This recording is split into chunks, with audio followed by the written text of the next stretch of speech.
नमस्कार दर्शक बंधु सत्य शांति मार्गदर्शन यूट्यूब चैनल को आपण मानंकु हार्दिक स्वागत। प्रिय भगवत प्रेमी मालिका प्रेमी दर्शक बंधु आज आम गुप्तखेदा मालिकार एक नूतन गुप्त अध्याय विषय आज आलोचना करिबा समालोचना करिबा। पूर्ववर्ती अध्याय रे आमे पट्टशिष्य रामदासंकर मनरे थिबा अनेक गुड़िए प्रश्न को जेमती सद्गुरु तांकर समस्त प्रश्नर प्रमाण सहित उत्तर देइथिले आज भी मध्य ठीक सेमिति पट्टशिष्य रामदास पचारुचंती सद्गुरु को जे हे गुरुदेव बाल्यकालरू विवाह हेले काहेकि सेही विवाह होइतिबा मनीषटी बा पुरुषटी मृत्युवरण करे एवं तत्परे तांकर जो संतान उत्पत्ति हुए से काहेकि रोगाग्रस्त होइथाय। तेबे आसंतु आमे एही नूतन अध्याय रे ए सब विषय रे आमर सद्गुरु अच्युतानंद महापुरुष कौन माने पट्टशिष्य रामदासं को कहउचंती सेही विषय रे आमे सविशेष तथ्य जानिबा पई पाइबा। ओं महाब्रह्म निर्विकल्पं पूर्णानंदमयं हरे सर्वघटे ज अच्युत तस्य पादे नमाम्यहम् तस्य पादे नमाम्यहम्। जय श्री अच्युत जय पंचसखा जय अनंत जय कल्की राम। तेबे दर्शक बंधु एठी आमर प्रश्न हेउची रामदासंकर जे बाळुत विवाह रे बा क्षति की हेबो कहि देबा। बाल्य समय रे विवाह हेले संतान हुए अल्प काले काहेकि अल्प काल तार मृत्युवरण हो जाए एवं ए बड़ आनंद विषय एथिरे कि अछि संशय। जन्म होइले बाळुत से किंपा हेबो रोगाग्रस्त जदि भी जन्म हैला से रोगाग्रस्त काहेकि हेबो। जेतोळे बाल्य विवाह थिला माने बाल्य विवाह समय रे जेतोळे संतान उत्पत्ति हुंती सेतोळे रोगाग्रस्त काहेकि हे जानती। विधवा हेबे कि निमंते ए बड़ संशय मुचिते आउ से स्त्री माने कहीं विधवा सब हो जाती अल्प बयसरू से समस्त प्रश्नर आज उत्तर रखिंट सद्गुरु स्वयं अच्युतानंद महापुरुष। ये पचारुंट पट्टशिष्य रामदास अच्युतानंद महापुरुष ये उत्तर दौरान मनरे होइन आनंद कहउछंती अच्युतानंद हे रामदास हेतु रख कहिछंती ऋषि परीक्ष जे हे रामदास ऋषि परीक्ष कहउछंती कृष्णदास जे बाघवट निदाने कहिछंती स्पष्ट गोटे बाघवट निदाने कहिछंती स्पष्ट निदाने गोटे अच्छी किसी पुस्तक अच्छी से स्पष्ट करी कहिछंती स्त्री पुरुषंकर लीला निमंते ए सृष्टि सर्जिला स्त्री हेउ बा पुरुष हेउ वाद विवाद उपुजौ त्रयोदश बरसे कीर्ति कंदर्प करई राजुति कली रे विंश से बर मनुष्य मानक आयुष से पुणी हुए चारि भाग चारि अवस्था करे भोग बाल्य प्रगंड जे प्रगल्भ एतिनी अंते वृद्ध हेबा विंश बरस जाए जान बाल अवस्थार प्रमाण जे पर्यंत 20 वर्ष हेई नाही से पूर्वर जो विवाहटा हो जाए सेटा बाल्य विवाह रे गणित होता है जोटा कि आमर पूर्व प्रथारू सब थिला।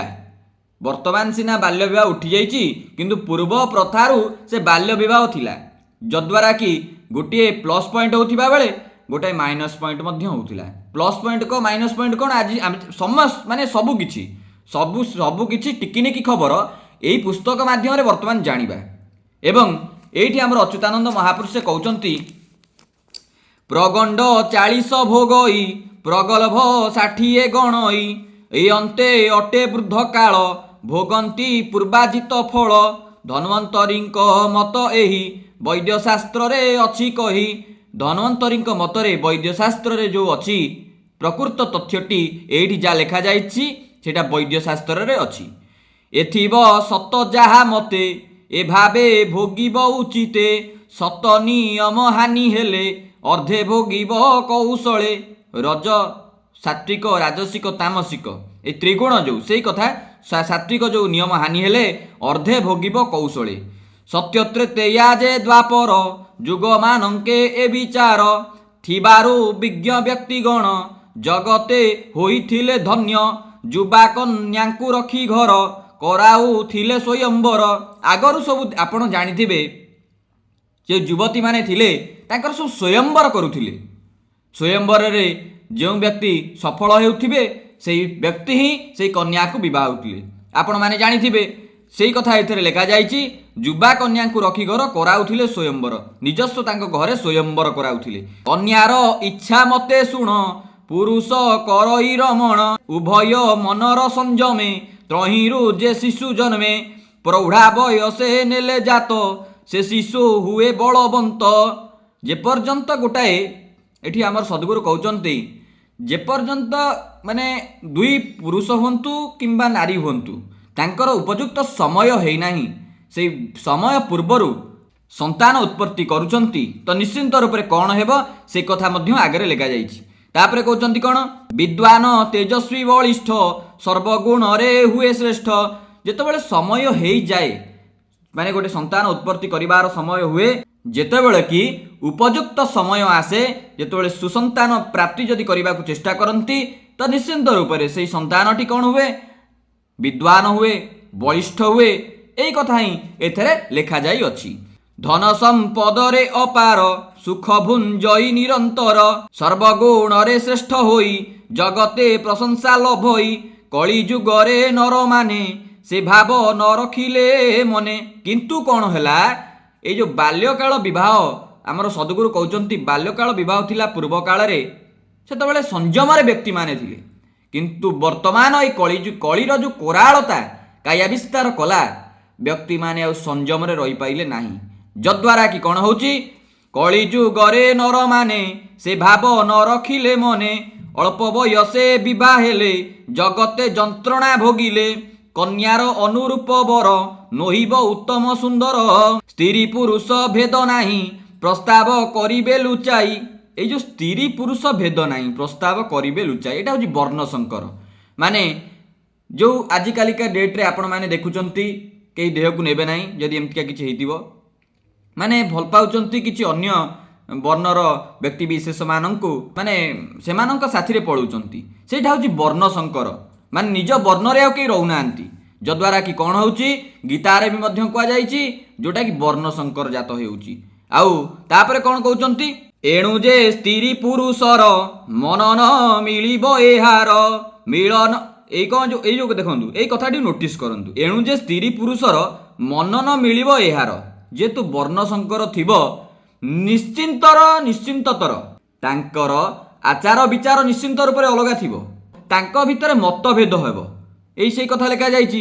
ଏଣୁ ଯେ ସ୍ତ୍ରୀ ପୁରୁଷର ମନନ ମିଳିବ ଏହାର, ମତଭେଦ ହେବା ଦ୍ୱାରା କ'ଣ ହେବ ନା, ବର୍ତ୍ତମାନ ଯେଉଁ ସିଚୁଏସନ୍ ହେଉଛି, ଡିଭୋର୍ସ କାହିଁକି ହେଉଛି, ବର୍ତ୍ତମାନ କାରଣ ହେଉଛି ଏଇଆ। ଦୀର୍ଘ 600 ବର୍ଷ ପୂର୍ବରୁ ସ୍ୱୟଂ ଅଚ୍ୟୁତାନନ୍ଦ ମହାପୁରୁଷେ ତାଙ୍କର ଲେଖନୀ କରି ଯାଇଛନ୍ତି କ'ଣ, ଯେ ଏମିତିକା ସ୍ଥିତି ଆସିବ ଯଦ୍ୱାରା କି ବର୍ଣ୍ଣ ସଂକର ହେବ। ବର୍ଣ୍ଣ ସଂକର ଯେଉଁ ମାନେ ବର୍ଣ୍ଣରେ ବିବାହ କରିବେ, ତାଙ୍କର ମତଭେଦ ହେବ, ଯଦ୍ୱାରା କି ଏମିତିକା ସ୍ଥିତି ସବୁ ଘଟିବ। ଆପଣମାନେ କିନ୍ତୁ ବୁଝିବାକୁ ଟିକେ ଚେଷ୍ଟା କରନ୍ତୁ। ତାପରେ କହୁଛନ୍ତି କ'ଣ, ମିଳନ ନିକଟ ହୋଇବ, କ୍ରୀଡ଼ାରେ ଦିବାନିଶି ଯିବ, ଦିବସେ ରତି ଯେ କରିବେ, ବେଦ ବଚନ ନ ମାନିବେ। ସର୍ବେ କ'ଣ କରିବେ ନା, ମାନେ ଏତେ କାମ ବାସନାରେ ଲିପ୍ତ ରହିଯିବେ, ଯଦ୍ୱାରା କି ବେଦବିତ୍ ଯେଉଁ ଆଚରଣ, ବେଦର, ଶାସ୍ତ୍ରର, ପୁରାଣର ବଚନମାନଙ୍କୁ ସେ ଆଜ୍ଞାକୁ ପାଳନ କରିବେ ନାହିଁ। ସେମାନେ କ'ଣ କରିଯିବେ, ଏସବୁ ଭୁଲିଯିବେ, କାମ ବାସନା। ସେଇଥିପାଇଁ ତ ଆମର ସନ୍ଥ ତୁଳସୀ ଦାସ କହୁଛନ୍ତି, କାମ କ୍ରୋଧ ଲୋଭ ମୋହ ମଦ, ନାଥ ନରକ କେ ପନ୍ଥ, ସବ ପରିହରିବାକୁ ବିରହି, ଭଜହିଁ ଯେହି ସନ୍ଥ। এই ଯେଉଁ କାମ କ୍ରୋଧ ଲୋଭ ମୋହ ମଦ ମାଶ୍ଚର୍ଯ୍ୟ, ଏସବୁ ହେଉଛି ନରକର ରାସ୍ତା। ଆକୁ ଯଦି ଆପଣ ଦୂରେଇ ଦେଇ ସେଇ ଶ୍ରୀ ରଘୁନାଥଙ୍କୁ, ସେଇ ଶ୍ରୀରାମଙ୍କୁ, ସେଇ ଆମର କୃଷ୍ଣଙ୍କୁ କିମ୍ବା ଯେକୌଣସି ନାମରେ ଆପଣ ପ୍ରିୟ, ସେଇ ନାମକୁ ଆପଣ ଯଦି ଧରିପାଇଲେ, ତ ନିଶ୍ଚିନ୍ତ ରୂପରେ ଆପଣଙ୍କର ନୌକା ପାର ହୋଇଯିବ। ତାପରେ କହୁଛନ୍ତି କ'ଣ, ଦିବସେ ରତି ଯେ କରିବେ, ବେଦ ବଚନ ନ ମାନିବେ, ଅମୃତ ପରାଏ ସୁଆଦ, ମଣିବେ ସ୍ୱର୍ଗ ସମ୍ପଦ। ଏଇ ଯେଉଁ ମାନେ ବାସନା କାମନା, ଏଇସବୁକୁ କ'ଣ କରିବେ, ସେମାନେ ଅମୃତ ପରାଏ ସ୍ୱାଦ, ଅମୃତ ଭଳିଆ ତାଙ୍କୁ ଲାଗିବ, ଯଦ୍ୱାରା କି ତାକୁ ସ୍ୱର୍ଗ ଭଳିଆ, ମାନେ ମର୍ତ୍ତ୍ୟରେ ରହିକି ସେ ସୁଖକୁ ସ୍ୱର୍ଗ ଭଳିଆ ତାଙ୍କୁ ଲାଗିବ। ତାପରେ କହୁଛନ୍ତି କ'ଣ, ଅସ୍ତି ଯେ ନୋହିଥିବ ଟାଣ, ଏ ସ୍ଥଳେ ହୋଇଲେ ସନ୍ତାନ। ମାନେ ବାଲ୍ୟ ବିବାହ ଯେଉଁ ହେଉଥିଲା, ବର୍ତ୍ତମାନ ତ ବନ୍ଦ ହେଇସାରିଲାଣି।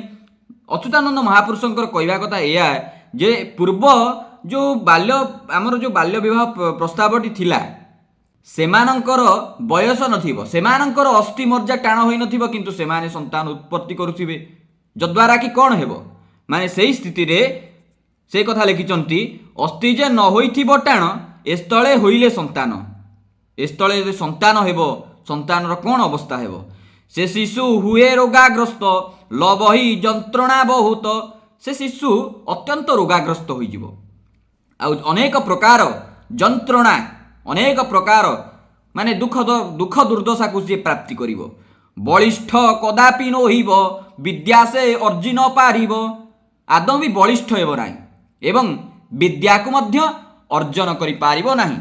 ତାପରେ କହୁଛନ୍ତି, ଏଣୁ ସେ ହୋଇବ ଦୁର୍ବଳ, ଭୁଞ୍ଜିବ ନାନା ଦୁଃଖେ ଫଳ। ରତିଲାଳ ସାରେ ମାତିଣ, ପୁରୁଷ ତନୁ ହେବ କ୍ଷଣ। କ୍ଷୀଣ ପୁରୁଷମାନଙ୍କର ତନୁ ମାନେ ଶରୀର, ଏଇ ଯେଉଁ ସବୁ କାମନା ବାସନା ଏସବୁ ଭୋଗତମାନ କରି ସେମାନଙ୍କର ଶରୀର କ୍ଷୀଣ ହୋଇଯିବ, ପୁରୁଷ ତନୁ ହେବ କ୍ଷୀଣ। ତେଣୁ ଜନ୍ମିବ ନାନା ରୋଗ, ବ୍ରହ୍ମବିନ୍ଦୁରେ ହେବ ଭୋଗ। ଅନେକ ପ୍ରକାରର ସେଇ ପୁରୁଷ ଯେଉଁମାନେ କି କାମନା ବାସନାରେ ସେମାନେ ଲିପ୍ତ ରହୁଛନ୍ତି, ସେମାନଙ୍କର କ'ଣ ହେବ? ନାନାଦି ରୋଗ ସେମାନଙ୍କୁ ଗ୍ରାସିଯିବ, ବ୍ରହ୍ମବିନ୍ଦୁରେ ହେବେ ଭୋଗ। ମାନେ ଏହି ପ୍ରକାର ବାସନାରେ ସେମାନେ କ'ଣ ହେବେ? ଏମିତି ଲିପ୍ତ ରହୁଥିବେ। ସେ ବିନ୍ଦୁ ଦୂଷିତ ହୋଇବ, ତହିଁରୁ ଯେ ଶିଶୁ ଜନ୍ମିବ। ଆଉ ସେଇ ବ୍ରହ୍ମ ଯେଉଁଟାକୁ କହନ୍ତି ଆମର ବ୍ରହ୍ମ, ସେ ବ୍ରହ୍ମ ଯେତେବେଳେ ଆପଣ ଆଚରଣ କରିବେ ନାହିଁ, ବ୍ରହ୍ମଚର୍ଯ୍ୟର ବ୍ରତ ପାଳନ କରିବେ ନାହିଁ, ସେ ଦୂଷିତ ହୋଇଯିବ, ସେ ବିନ୍ଦୁ ଦୂଷିତ ହୋଇବ, ତହିଁରୁ ଯେ ଶିଶୁ ଜନ୍ମିବ। ଆଉ ସେଇ ବିନ୍ଦୁରୁ ଯେଉଁ ଶିଶୁ ଜନ୍ମ ହେବ, ସେ ନାନା ରୋଗରେ ପୀଡ଼ିତ ହୋଇବ, ଏକଥା ନିଶ୍ଚିନ୍ତ।